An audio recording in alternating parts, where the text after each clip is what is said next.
Prabhupada Patita Pavana Prabhu Koro Doya Deo More Parachaya Prabhu Koro Doya Deo More Parachaya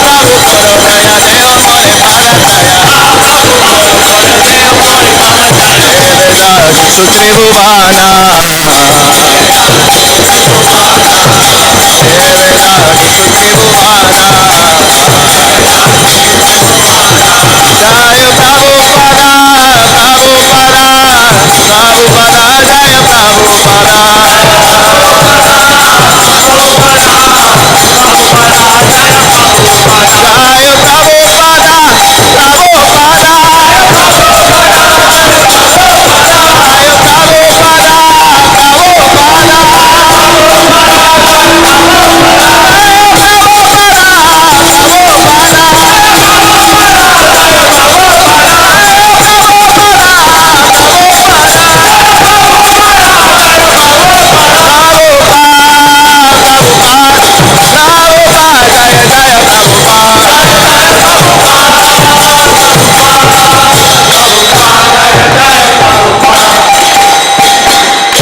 Prabhupada Patita Pavana ki Namo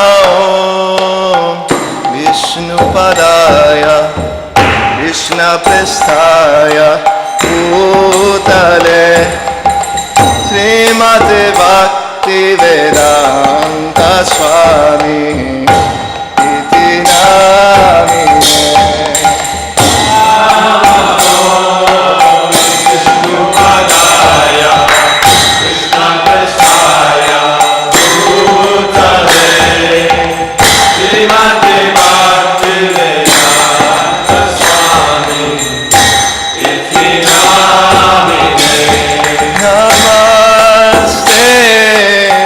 Saraswati Deve Gauravani Pracharine Nirvishesha Shunyavadi Paschatya Deshakarine Namaste Saraswati Deve Gauravani Pracharine Prabhupada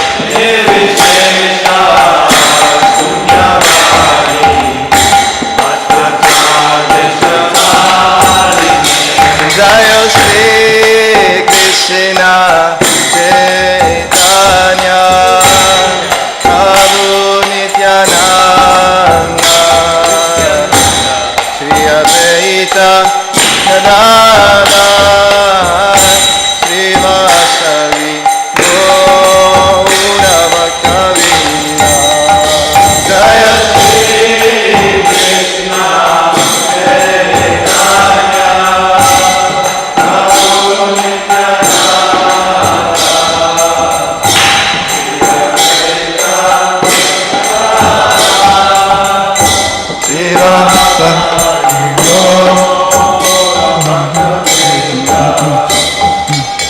Hare Krishna, Hare Krishna, Krishna Krishna, Hare Hare, Hare Rama, Hare Rama, Rama Rama, Hare Hare.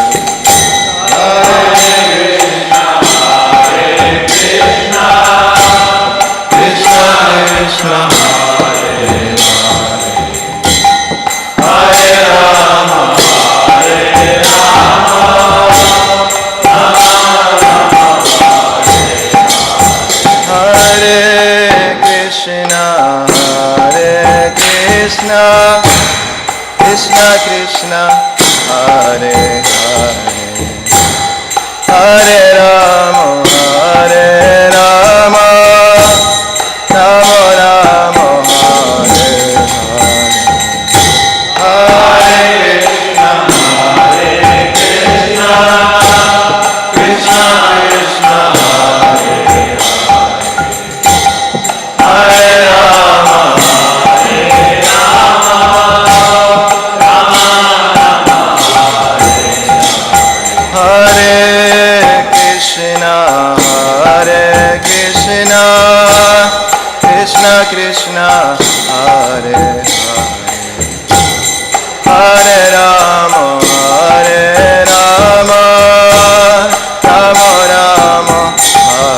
Krishna, Hare Krishna, Krishna Krishna, Hare Hare,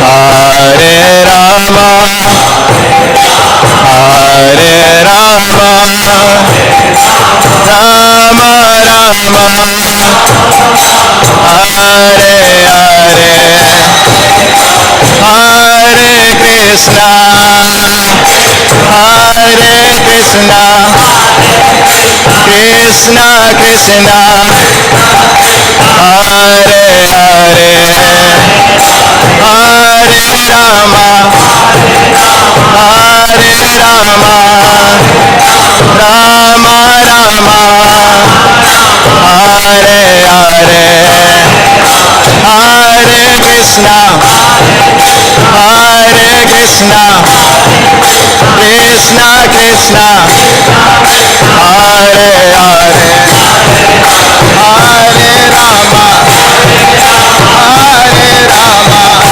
Rama Rama, Hare Hare. Srila Prabhupada ki Jai Gaur Premanande.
Jaya Radha Madhava Kunja Bihari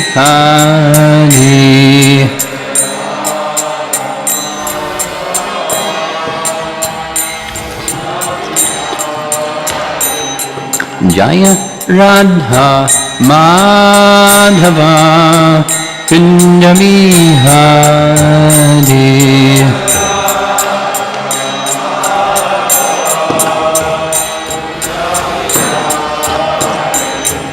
Gopi Jana Balabha Girivardhari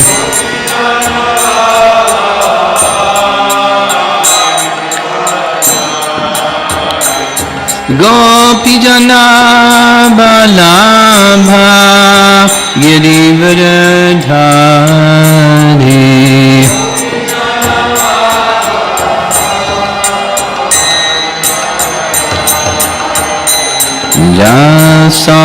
Jasodanandana Brajajanarandana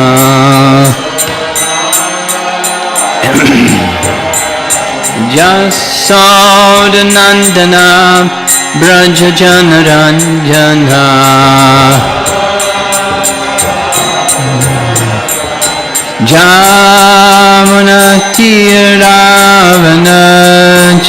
Jamunatiravanachari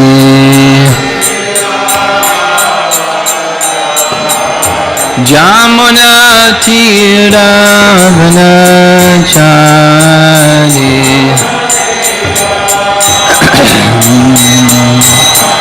Jaya Radha Madhava Kunja Bihari Madhava Kunja Bihari Jaya Radha Madhava Kunja Bihari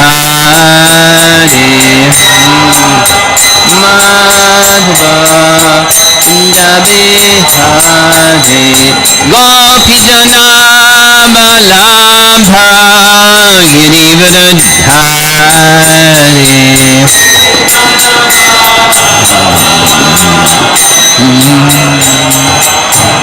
Gopi Jana Balabha Girivardhari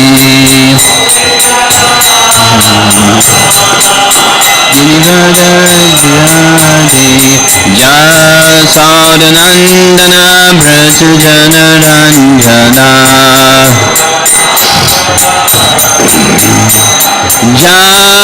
Jasodanandana Brajajanarandana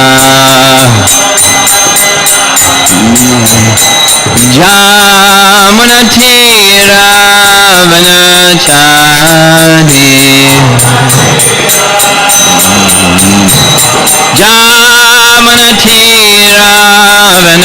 Jamunatiravanachari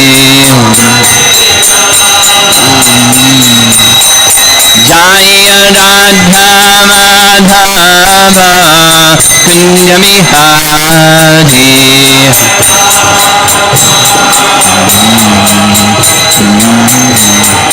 Jaya Radha Madhava Kunja Bihari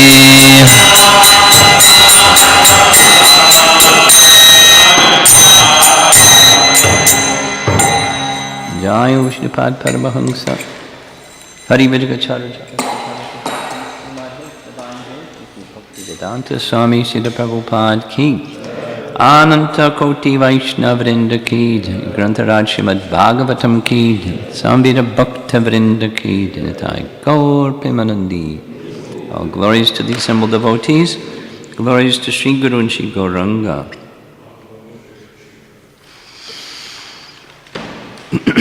Om Namo Bhagavate Vasudevaya. Om Namo Bhagavate Vasudevaya. Om Namo Bhagavate Vasudevaya. We chant together text number 9. There's a few verses that have no purport. So this is Canto 7, Chapter 3, Text 9. Shrishtvā characharam idam tapo yoga samadhina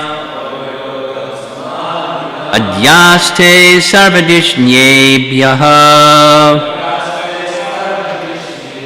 parameshti nijasanam Shrishtvā characharam idam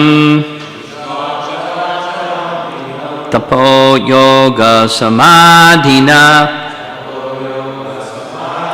adhyaste sarvadishnyebyah parameshti nijasanam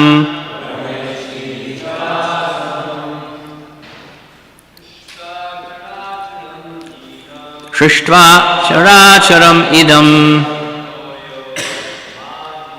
tapo yoga samadhina adhyaste sarvadishnyebyah parameshti nijasanam Shrishtvā characharam idam tapo yoga samadhina adhyaste sarvadishnyebyah parameshti nijasanam Shrishtvā characharam idam tapo yoga samadhina adhyaste sarvadishnyebyah parameshti nijasanam. Ladies? Shrishtvā characharam idam tapo yoga samadhina adhyaste sarvadishnyebyah parameshti nijasanam.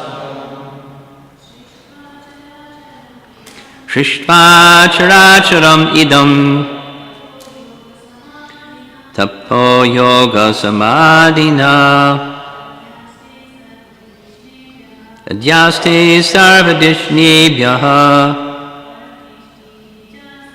parameshti nijasanam. Do you want to chant? No? Okay. Shrishtvā, creating. Chara, moving. Acharam, and not moving. Idam, this. Tapaha, of austerity. Yoga, and mystic power. Samadhina, by practicing the trance. Adhyaste is situated in. Sarvadishnyebyah, then all the planets, including the heavenly planets. Parameshti, Lord Brahma. Nija asanam, his own throne. Well, this is, text 9 is part of 9 and 10. So I'm going to go back to yesterday's verse was text 1, and we're just going to read what follows from that.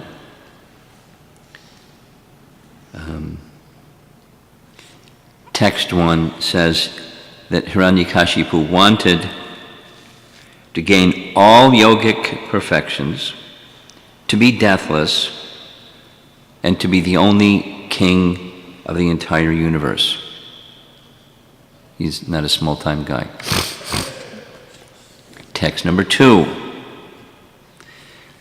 In the valley of Mandara hill, Hiranyakashipu began performing his austerities by standing with his toes on the ground, and the Sanskrit is pada angushta, just his big toes, whatever that means, on his toes, keeping his arms upward and looking toward the sky. Try it for a little while. This position was extremely difficult, but he accepted it as a means to attain perfection. Notice bhakti is missing. From the hair on Hiranyakashipu's head, there emanated an effulgent light, as brilliant and intolerable as the rays of the sun at the time of dissolution. Seeing the performance of such austere penances, the demigods, who had been wandering throughout the planets, now returned to their respective homes. Text 4, because of Hiranyakashipu's severe austerities, fire came from his head. And this fire and its smoke spread throughout the sky, encompassing the upper and lower planets, which all became extremely hot. He's a hot guy. Text 5. Because of the power of his severe austerities, all the rivers and oceans were agitated. The surface of the globe with its mountains and islands began trembling, and the stars and planets fell. All directions were ablaze. Text 6. Scorched, extremely disturbed because of Hiranyakashipu's severe penances, all the demigods left the planets where they reside and went to the planet of Lord Brahma, where they informed the Creator as follows: "O Lord of the demigods, O Master of the universe, because of the fire emanating from Hiranyakashipu's head, as a result of his severe austerities, we have become so disturbed that we could not stay in our planets, but have come to you." Text 7. "O great person, chief of the universe, if you think it proper, kindly stop these disturbances meant to destroy everything before all your obedient subjects are annihilated." Text 8. Hiranyakashipu had undertaken a most severe type of austerity. Although his plan is not known to you, kindly listen as we submit his intentions. Sankalpa is the Sanskrit. So text 9 and 10 translated together. So that's this verse translated plus the next one.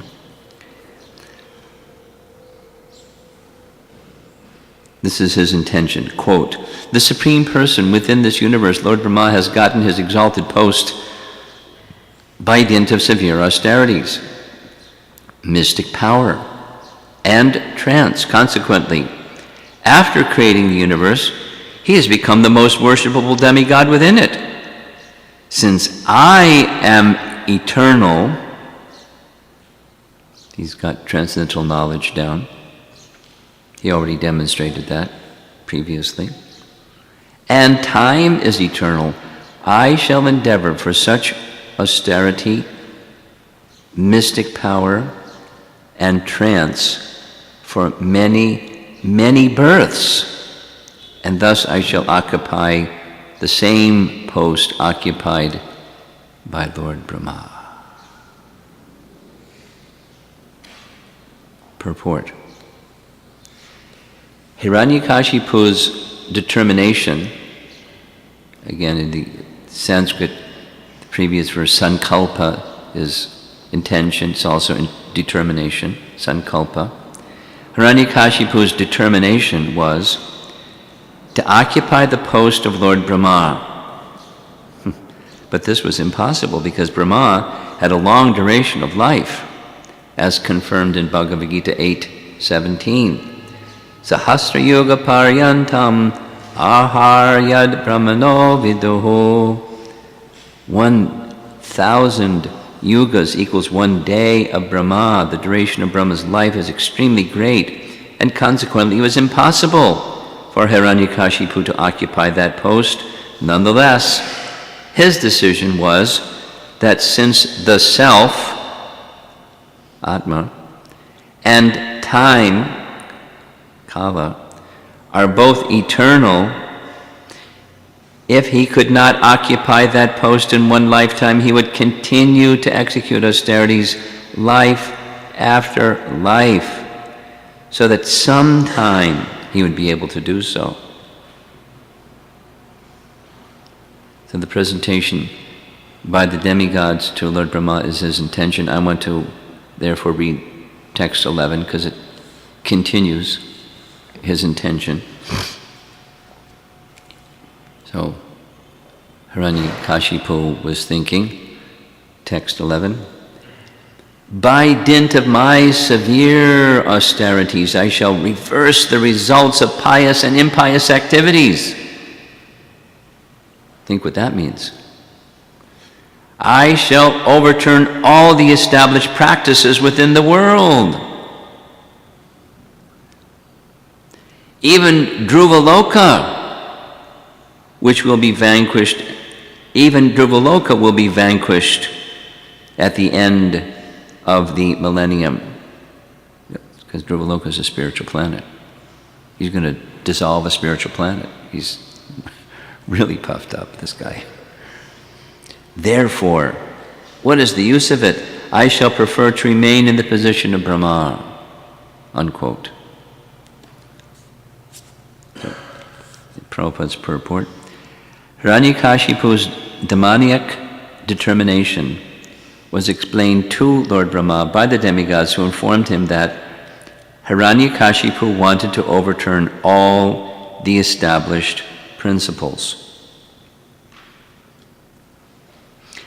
After executing severe austerities, people within this material world are promoted to the heavenly planets, but Hiranyakashipu wanted them to be unhappy, suffering, because of the diplomatic feelings of the demigods, even in the heavenly planets. He wanted those who were harassed in this world by material transactions to be unhappy for the same reason, even in the heavenly planets. Indeed, he wanted to introduce such harassment everywhere. One might ask how this would be possible, since the universal order has been established since time immemorial. But Hiranyakashipu was proud to declare that he would be able to do everything by the power of his tapasya. He even wanted to make the Vaishnava's position insecure. These are some of the symptoms of asuric determination. It's a classic.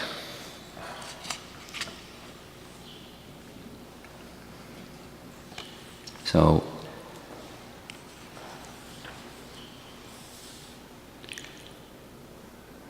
Krishna also describes, Bhagavad Gita describes the demoniac nature, in contrast, the divine and the demoniac nature, and here it is in the Bhagwatam, Prahlad and Hiranyakashipu. What a contrast, father and son.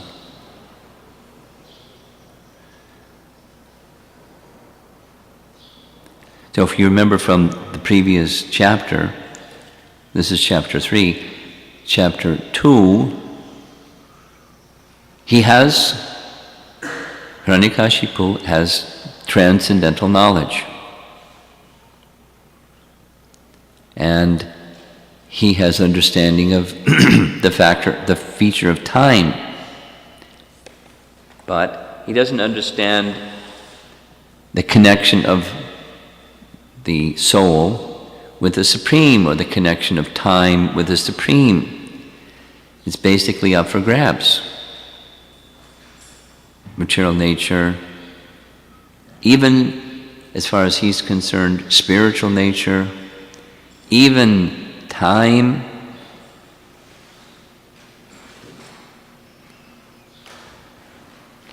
It was a long time ago, but anecdotal. When Walt Disney died, part of his fortune was to freeze his body, put his frozen body in a vault, so that when science evolved to the point where they could make people deathless, they could pull him out of the vault, thaw him out, and make him eternal. He had such faith in atheistic science. This is, it's same. The application is specific, but the same principle. Reversal of the natural order of things by manipulation. Now, very similar to what Krishna describes in Bhagavad Gita. In Bhagavad Gita, Krishna describes the principle of sacrifice as a principle. And by sacrifice, just even by the language, it's rendering something sacred, offering unto the Supreme. And so there's a whole section, several verses. Some sacrifice this way, that way, the other way, but just like we heard last night, jnana, yoga, and karma they cannot bear fruit. It's like a tree cannot bear fruit unless there's connection with bhakti. So it's like, that's the water that makes the tree grow. So without bhakti, without the connection with the Supreme, the rendering something sacred by offering to the Supreme, minus that, it can't bear fruit. Although within those activities, minus connection with the Supreme, there's some power.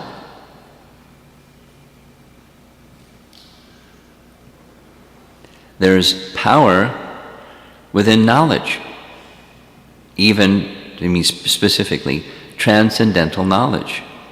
What's the potency that's within jnana is detachment, vairagya.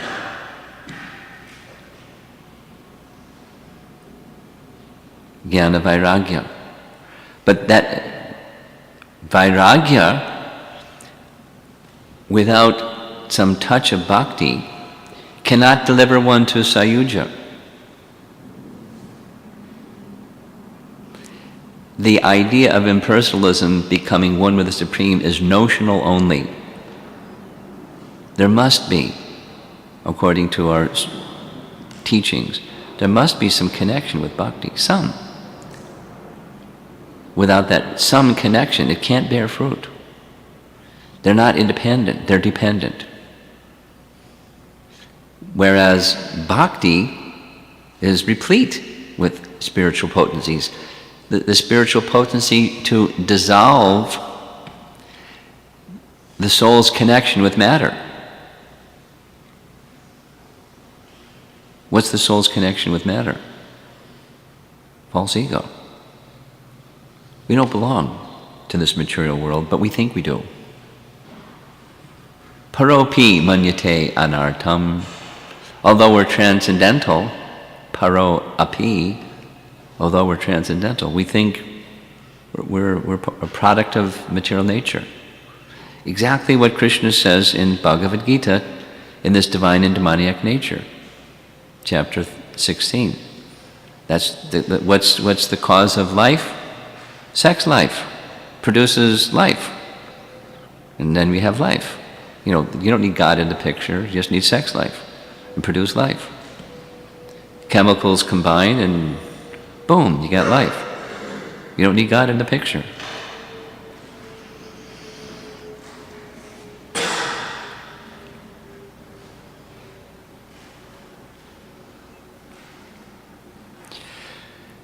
So, I was saying, as Krishna says, there are different forms of sacrifice. Some prefer this way, that way, the other way. But the essence, there's a principle of sacrifice, and that's offering unto the Supreme. taking that which is of this plane and connecting with the transcendental plane through devotion to the Supreme of some degree or another. Less degree, greater degree, some degree, then fruit can come. The fruit of connection with transcendence. So detachment from matter is incomplete. Hiranyakashipu is an example. His methodology was tapasya, we're hearing. He had great confidence in tapasya. He looked at Lord Brahma, and the example setter person whose position he was coveting, he was the most powerful person in the universe, except for Lord Brahma, and Lord Brahma was so he had already conquered Indra. He's the king of heaven. So now if I can just become eternal, then I'm God. But there's somebody else occupying the post, so his godlessness, his asura bhav, was faith in his own effort. Karta aham, I am the doer, and specifically fixing it upon tapasya. And so he did it. And what was his sankalpa? What was his wish or his determination or his intention? Mystic powers, everything. Live eternally and occupy the post of Brahma. So I'll be worshipped by everybody, including the demigods. Yay! So that was the fuel in his tank, and he just was, he had a capacity for austerity that who can even imagine? I mean, for fun, you can try it. Stand on your toes, hold your hands in the air, stretched out, and look up to the sky. How long can you stand there? It's hard even just to balance, but to speak of stand there.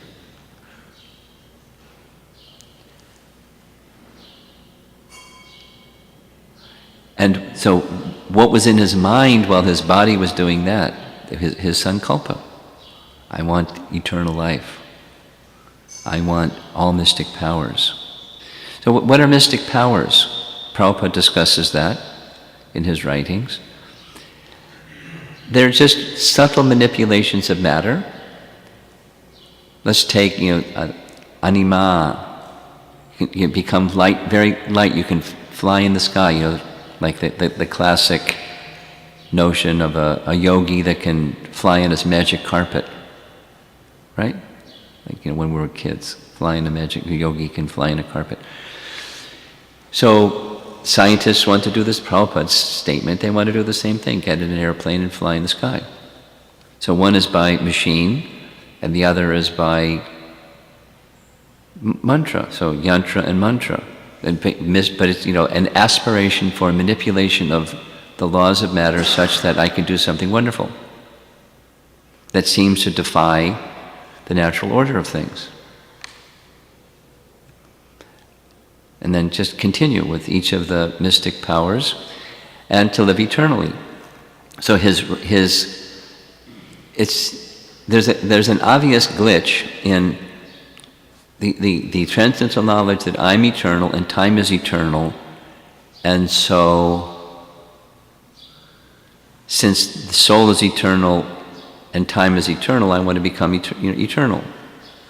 I just need tapasya to get there, although I'm already eternal. But the body isn't. The body of Hiranyakashipu was born, and the body of Hiranyakashipu was going to die. The body of Lord Brahma was born, and the body of Lord Brahma is going to die. There's not deathlessness in the body of Lord Brahma. So there's a glitch. But the desire of the asura is so strong, the obvious can't be seen.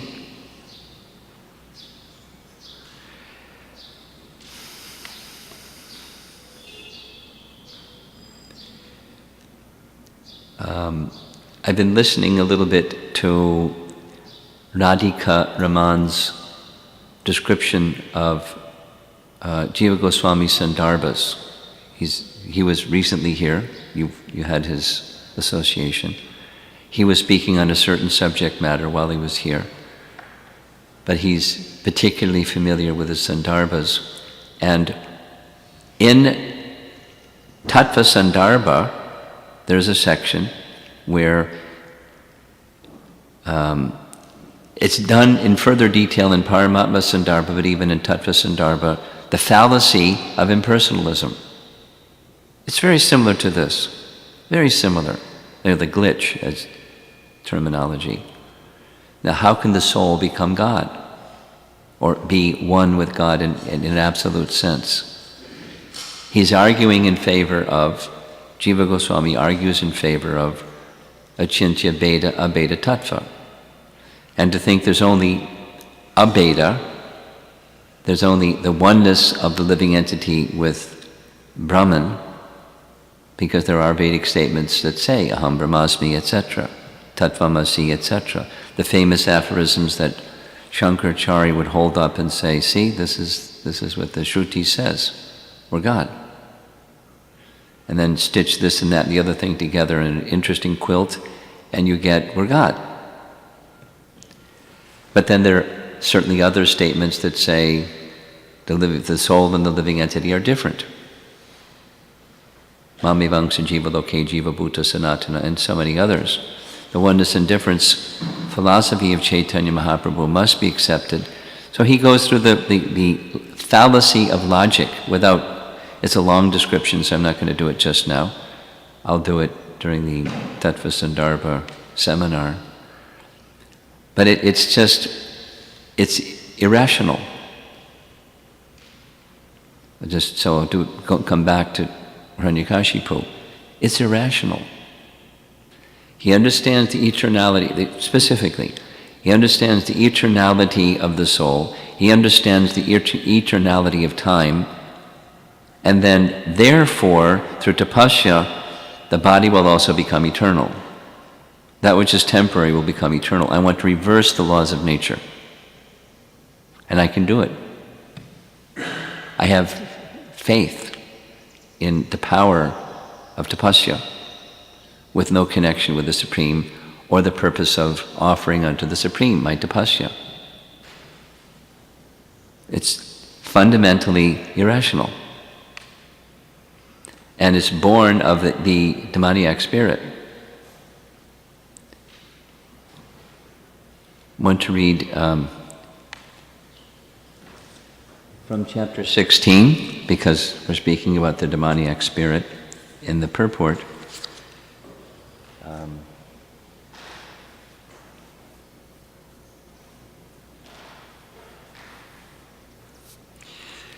The phrase that Prabhupada used repeatedly to describe the demoniac spirit is found in text 14 of chapter 16. Ishwaro ham aham bhogi, siddho ham balavan sukhi. You heard that before? Ishwaro ham aham bhogi, siddho ham, I am perfect. Balavan sukhi, perfect, powerful, and happy. Perfect, powerful, and happy. That's me. And Ishwaro Ham, I am the Lord of everything. Aham Bhogi, I am the enjoyer. Siddho Ham, notice who's at the center.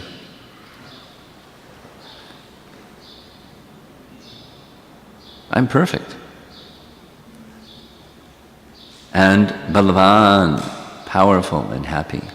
So here's the translation of the whole section. The demoniac person thinks, you can think of Hiranyakashipu, or you can think of, the tiny Prabhupada called them the tiny Hiranyakashipus of today. There's no nobody that can do what Hiranyakashipu was doing, but they're certainly doing austerities. Certainly doing austerities with a smaller time version of the same demoniac spirit, godless spirit. So much wealth do I have today, and I will gain more according to my schemes. So much is mine now, and it will increase in the future more and more. That's the first verse. He is my enemy, and I have killed him. And my other enemies will also be killed. I am the Lord of everything. I am the enjoyer. I am perfect, powerful, and happy. That's text 14, and here is 15. I am the richest man, surrounded by aristocratic relatives. There is none so powerful and happy as I am. I shall perform sacrifices. Look at that. His was tapasya, and theirs may be yajna. Sacrifice, right? Minus the person unto whom I offer the sacrifice. It's just sacrifice.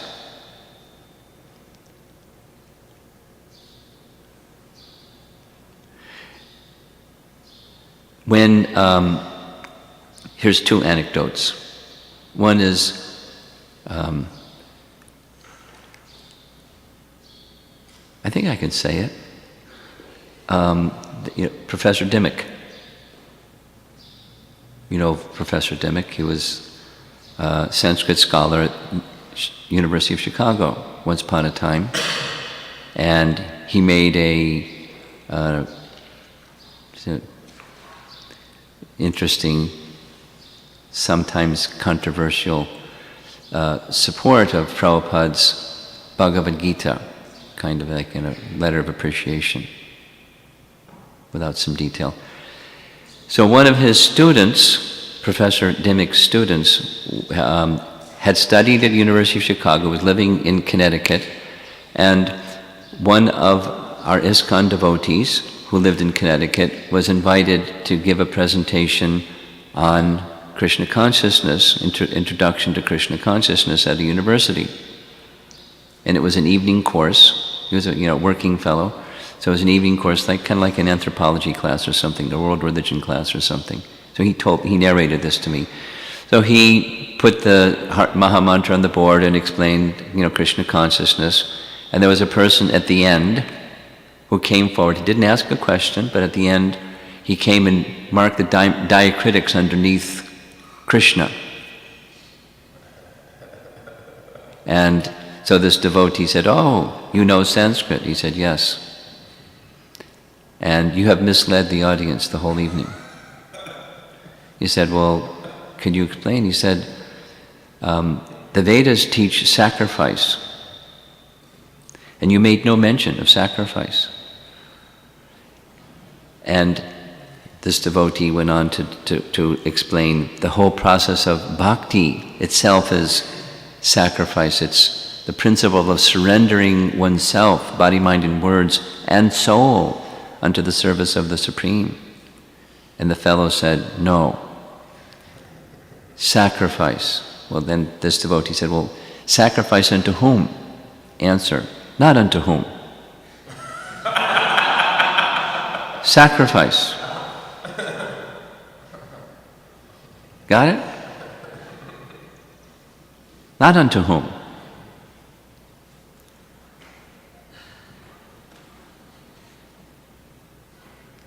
I shall perform sacrifices.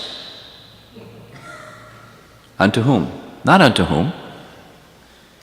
Sacrifices. Why? Because within the act of sacrifice, according to Vedic teaching, there is some merit, and you just do lots and lots and lots and lots and lots and lots and lots and lots and lots of sacrifices.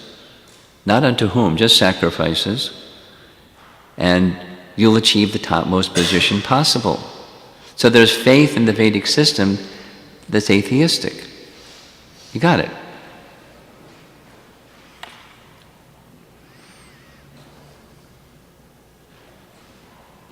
And similarly, persons can chant mantras. And there's no person who you're addressing. It's just a mantra. It's a powerful sound vibration. And the purpose of the mantra is you get some power. Impersonal. To become one with the Supreme. Because that's the intention. So the act itself is not the essence. It's the consciousness behind the act. It's the essence. For all that, Prabhupada writes the same thing in Bhagavad Gita purport about bhakti. Bhakti is the spirit, you can say again, the intention or the determination, the purpose for which you're doing what you're doing. So in the beginning we may not know what the purpose is. For the beginning generally we don't know what the purpose is. There's something. The preliminary faith is there's something beyond this facade of all the illusory activities of life. Strip it all down and there's something else. There's a higher purpose of life. That much I have faith in. I don't know what it is. And then through the association of one who's carrying bhakti, that innate bhakti can awaken. Oh, it's the Supreme sacrifice or the connection of loving relationship with the Supreme through the association of devotees. That's possible. And without the association of devotees, that's not going to awaken. Although it's intuitively and intrinsically there, it'll remain dormant and it'll find another venue or another outlet for something higher. So that something higher will be something else. And the demoniac nature is this one.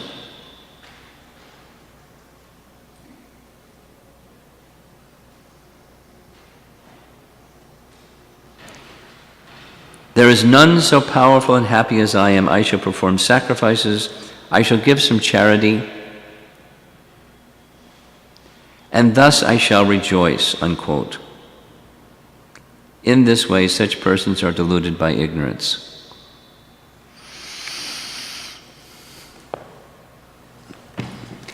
Another example of this, Prabhupada calls it high-grade activity. Familiar with that term? And within the Bhagwatam, there's example after example of verses that say, it's not this or that or that or this or the other thing, that one can achieve the goal of life. Although those things may be useful if there's bhakti. We do austerity, we do charity, we do sacrifice, we do all these things. But that's not the essence. The essence is bhakti.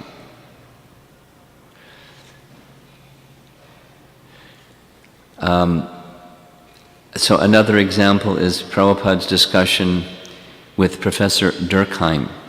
I like this example because Prabhupada is showing immense patience where Professor Durkheim, being a professor, he has reposed faith in knowledge. And so he was indicating the importance of development of knowledge. And Prabhupada was saying, for what purpose? What was the application? What's the sankalpa behind knowledge? And Professor Durkheim was saying, no purpose, just knowledge for knowledge's sake. And Prabhupada was saying, application please. The intention, where is this knowledge? It just kept coming back, and finally Prabhupada slammed him and, spelled it out in detail. It's a classic. It's like Ravana's idea of building a staircase to heaven. Just do the mechanical thing and depend on your own efforts. Do austerities, do sacrifices, do charity, do these things. Like Jarasandha. Jarasandha is another classic. Jarasandha was known by Krishna himself that he was very charitable to Brahmanas. It's based on that knowledge of Jarasandha's nature that they went in disguise as Brahmanas to beg some charity from Jarasandha. Here comes Bhima, huge body, Bhima, in the dress of a Brahmana. you're very interesting looking brahmanas. I've never seen brahmanas like you before. Jarasandha understood that it was a guise or disguise. But he said, anyway, you've come as brahmanas, so what charity would you like? We'd like to fight you. Oh. Okay. So be it. This is the charity to a brahmana. But that black one, I don't want to fight him. He's a coward. And that one over there, he's not worthy, but that big one, I'll fight him. Bhima. So demons can have, high-grade activities or religious type of convictions. Just remember this dialogue that took place in the previous chapter of Hiranyakashipu speaking transcendental knowledge, right? But demoniac. And what's the essence? The essence is godlessness. Knowledge not for the sake of serving the Supreme, but knowledge for knowledge's sake and austerity for austerity's sake, so I become powerful, etc. And then there's an aspiration. I want something. Mystic powers, eternal life, big position.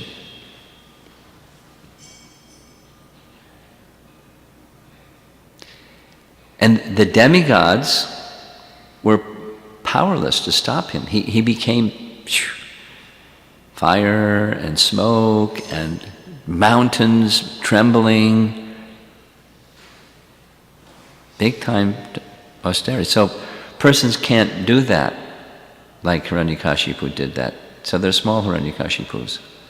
But the spirit is similar. It's just smaller scale. And the challenge for the Vaishnavas, as described directly in Prabhupada's writing here, even he wanted to disturb the Vaishnavas. He even wanted to make the Vaishnavas' position insecure. These are some of the symptoms of asuric determination. Reversal of the natural order of things and make everybody fearful and make everybody suffer, and I'm powerful. Not a nice kind of a person to have around. And there are such persons of greater or lesser degrees. So the demigods had approached Lord Brahma, help!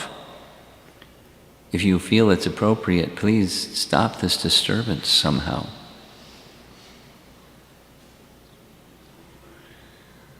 To be continued. Any comments? Yes, questions?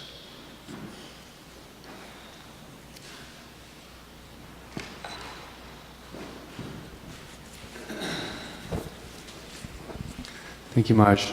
My question is, generally, determination, according to the modes of nature, determination in the mode of goodness is unbreakable. Unbreakable.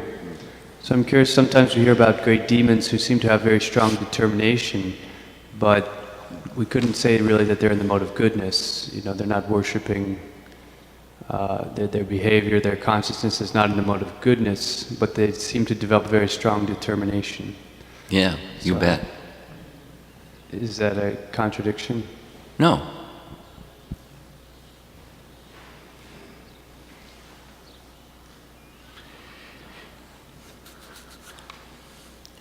Passion has its power, and ignorance has its power. I want to destroy.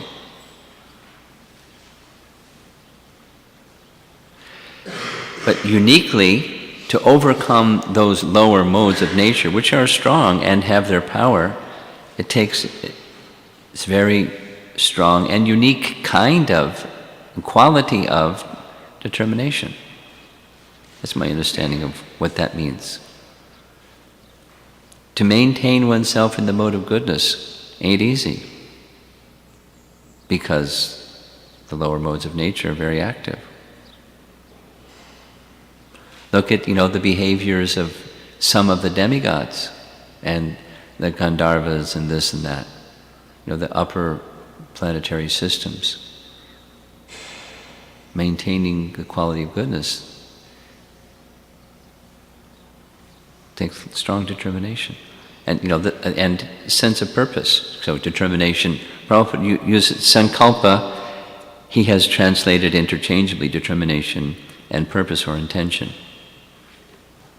So one has to be very, very clear about intention to stay in the mode of goodness and strive for that. Purity requires striving with great determination.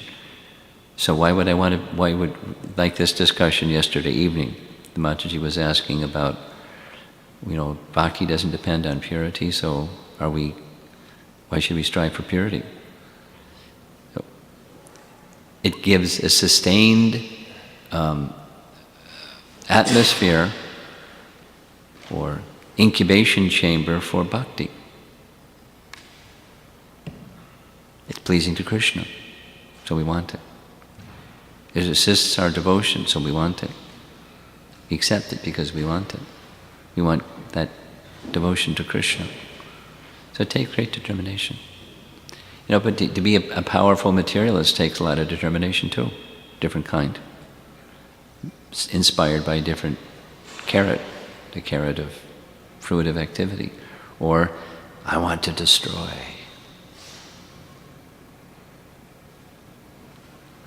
Think of, the terrorists and the complicated, intricate plans they make for destroying things. Whew. A lot of determination. You have something? Yeah.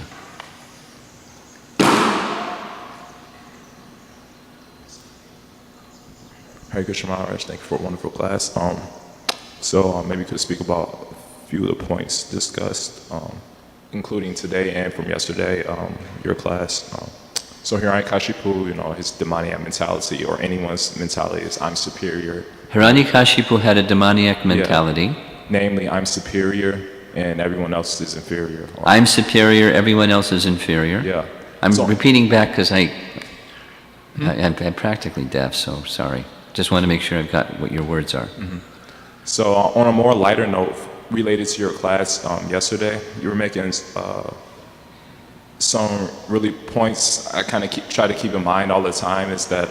yesterday evening? Yeah, yesterday evening. Okay. So you were making a point that whether one has sadhana bhakti, bhav bhakti, or prima bhakti, it's all, bhakti, it's in the realm of bhakti, or whether one is a uttama, adhikari, madhyama, or kanishta. Not that we should. So this brings to mind one statement by, in the Chaitanya Charitamrita, something I kind of try to keep in mind all the time. It's kind of like a nightmare statement. It's in Adi Lila 8, chapter 8, verse 16. It says, Bahu Jama Kadaya Dishavanam Kirtanam Sabutana Paya Krishna Pade Primadam. That despite chanting the Hare Krishna for many births, if one is infested with the 10 offenses, he still won't get the desired result, which is Krishna Prema. And that's kind of like scary. And then that's serious, yeah. Yeah, it's a nightmare. It's like, what am I wasting my time? Well, it's not a waste of time. Yeah. It's just the ultimate goal will not be attained. Certainly, Krishna will be pleased, but the ultimate goal, so it's not a nightmare. It's, you're not achieving that which Lord Chaitanya wishes to give you. You're shortchanging yourself, but it's not a nightmare. Go ahead. So in the purport, Prabhupada mentions that in this regard that one should strictly, and I'd like to give a few examples, maybe you could speak about it from the Shastras. Prabhupada mentions that one should strictly follow Lord Chaitanya's verse of being more humble than a blade of grass, etc., offering respect to everyone. And this kind of brings to mind that sometimes... I really like your questions. You give like a commentary instead of a question. Do you have a question or have just a commentary? No, it's more of, can you elaborate on it, basically? Elaborate on? Yeah, elaborate because on what? Sometimes in our devotional life, here's my question. Throughout the years in our devotional life, sometimes it's natural that sometimes we distinguish between devotees who are superior and those who are inferior, in the sense that this relates to your class last night, that sometimes... Well, we're enjoined, as Madhyamas, we're enjoined, I'm elaborating, we're enjoined, that means we're instructed, as Madhyamas, to make distinction. That was part of the whole message of Vishwanath Chakravarti Thakur, that those who are innocent, those are the persons who bhakti should be given to, and those that are Hiranyakashipus or demoniac, we don't, using biblical language, you don't cast pearls before swine. We don't give the opportunity to demoniac people to make offense that's going to make their life even more difficult due to offense. So we're discriminating. And then amongst the devotees, there's respect, and there's respect, and there's respect. And there's appropriate offering of respect according to one's position. We're enjoined to make those distinctions. And in all cases, it's respect. It's just appropriate to the position of respect.